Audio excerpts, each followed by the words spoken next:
जून 2022 में जब से आईसीआई अनाउंसमेंट लेके आया कि वो न्यू स्कीम लेके आने वाला है, तब से CA community and CA aspirants में बहुत ज़्यादा अनसर्टिनिटी है। एंड मोर इम्पॉर्टेंटली जो डायरेक्ट एंट्री के स्टूडेंट्स हैं उन्हें इस बात की बहुत चिंता है कि भाई क्या हमें वेट करना चाहिए न्यू स्कीम का या फिर ओल्ड में ही अपना रजिस्ट्रेशन करा लेना चाहिए।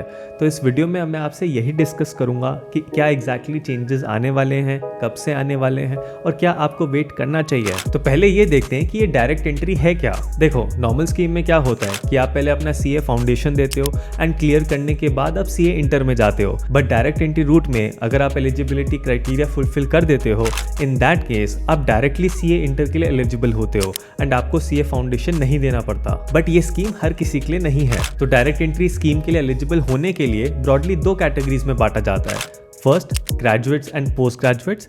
Second, CS CMA intermediate. तो अगर तुम एक कॉमर्स ग्रेजुएट हो या अभी तुम्हारी ग्रेजुएशन चल रही है कॉमर्स फील्ड में, तो तुम्हारे लिए क्राइटेरिया है 55% का। एंड वहीं अगर तुम एक नॉन कॉमर्स ग्रेजुएट हो, देन इन दैट केस तुम्हारे लिए क्राइटेरिया है 60% का। अब यहीं पे जो एक बहुत बड़ा मिसकंसेप्शन है वो ये है कि भाई लोगों को ऐसा लगता है कि ग्रेजुएशन कंप्लीट होने के बाद ही मैं अपना रजिस्ट्रेशन करा सकता हूँ, बट ऐसा नहीं है। अगर आप अभी अपने फाइनल सेमेस्टर या फाइनल ईयर में हो, देन आप अभी से अपना रजिस्ट्रेशन करा सकते हो। बट यहीं पे मन में एक सवाल आता है कि भाई अभी तो ग्रेजुएशन कंप्लीट नहीं हुई, तो मैं अभी से कैसे बता सकता हूँ कि मेरा 55% या 60% बनेगा या नहीं बनेगा।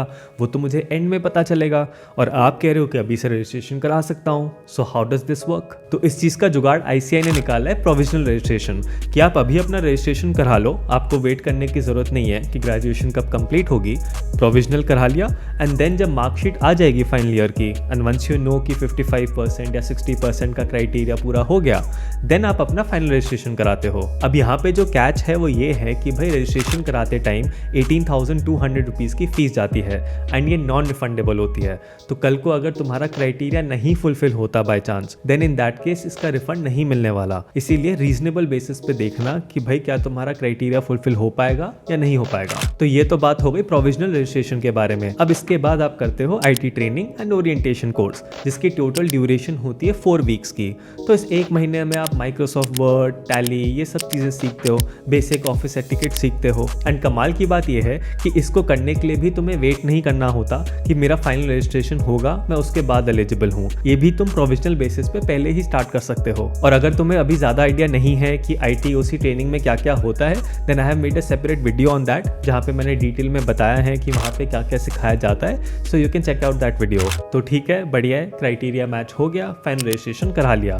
अब इसके बाद आपको 9 मंथ्स की आर्टिकलशिप करनी होती है। अब इस चीज को ध्यान से समझना, जब एक स्टूडेंट नॉर्मल एंट्री के थ्रू जाता है तो उसे सीए इंटर के बाद 3 साल की आर्टिकलशिप करनी होती है। बट डायरेक्ट एंट्री के केस में जो ग्रेजुएट्स पे अप्लाई होती है, उन्हें सीए इंटर से पहले 9 मंथ्स की आर्टिकलशिप करनी होती है एंड देन रिमेनिंग टाइम वो सीए इंटर के बाद करने होते हैं। करनी तो टोटल 3 इयर्स की ही होती है, बस फर्क ये होता है कि आप पहले 9 मंथ्स की करते हो and then remaining time CA inter के बाद। अब देखते हैं जो दूसरी कैटेगरी है CS एंड CMA इंटरमीडिएट, उनके लिए क्या है। इस कैटेगरी में फंडा बहुत ही सिंपल है कि अगर आपने अपना CS एग्जीक्यूटिव करा हुआ है या CMA इंटरमीडिएट क्लियर किया हुआ है, इन दैट केस आप डायरेक्टली सीए इंटर के लिए एलिजिबल होते हो। तो वो 9 मंथ्स की आर्टिकलशिप करने की जरूरत नहीं होती। तो तुम डायरेक्टली रजिस्ट्रेशन कराने के बाद अपनी पढ़ाई स्टार्ट कर सकते हो। सीए इंटर के बाद सीधा 3 साल की आर्टिकलशिप करते हो। तो ये तो बात हो गई कि एग्जिस्टिंग डायरेक्ट एंट्री स्कीम में 2 टाइप की कैटेगरीज क्या होती हैं। अब देखते हैं कि इनमें कॉमन चीज क्या है। एंड कॉमन चीज है रजिस्ट्रेशन की डेट। तो अगर तुम ये डिसाइड करते हो कि तुम्हें नवंबर 2023 में एग्जाम देना है, इन दैट केस तुम्हें अपना रजिस्ट्रेशन 31 जनवरी 2023 तक कराना पड़ेगा। एंड वहीं अगर प्लान ये है कि भाई तुम्हें अपना अटेम्प्ट मई 2024 में देना है, तो वहां से 9 मंथ्स पहले यानी 31 जुलाई 2023 तब तक तुम्हें अपना रजिस्ट्रेशन कराना पड़ेगा। तो अभी तक तो तुम्हें मैंने इस वीडियो में एग्जिस्टिंग डायरेक्ट एंट्री स्कीम समझाई।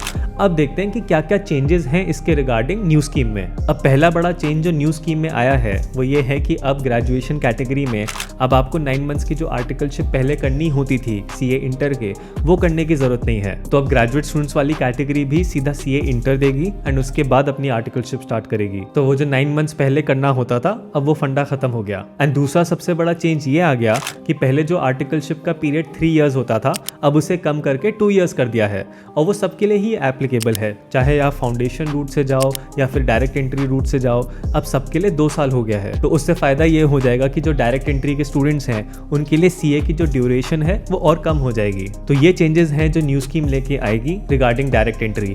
अब सबसे इंपॉर्टेंट सवाल ये है कि भाई ये डायरेक्ट एंट्री कब से एप्लीकेबल होगी। तो बात ये है कि अभी तक कोई ऑफिशियल नोटिफिकेशन इसके रिगार्डिंग नहीं आई है, बट जितने भी आईसीआई के सेमिनार्स एंड कॉन्फ्रेंसेज हो रही हैं वहाँ पे आईसीआई ने यही मेंशन करा है कि नवंबर 2023 में ये एप्लीकेबल हो जाएगी। तो अगर तुम नवंबर 23 में अपीयर होना चाहते हो, इन दैट केस तुम अभी से अपना रजिस्ट्रेशन करा सकते हो, बिकॉज अगर ये न्यू स्कीम एप्लीकेबल हो भी जाती है नवंबर 2023 में, इन दैट केस ऐसा नहीं होता कि भाई पुराने वालों को छोड़ दिया और एक डेट के बाद जो लोग रजिस्ट्रेशन कराएंगे सिर्फ उन पे एप्लीकेबल होगी। जो ऑलरेडी एग्जिस्टिंग स्टूडेंट्स हैं उन्हें हमेशा एक ऑप्शन दिया जाता है to convert to new scheme जब भी आईसीआई कोई न्यू स्कीम लेके आता है। तो तुम्हें वेट करने की जरूरत नहीं पड़ेगी, एंड वेट ना करके तुम कुछ लूज आउट नहीं कर दोगे। सो मैं मिलता हूं तुम्हें नेक्स्ट वीडियो में एक नए टॉपिक के साथ। Till then, you take care, have a nice day.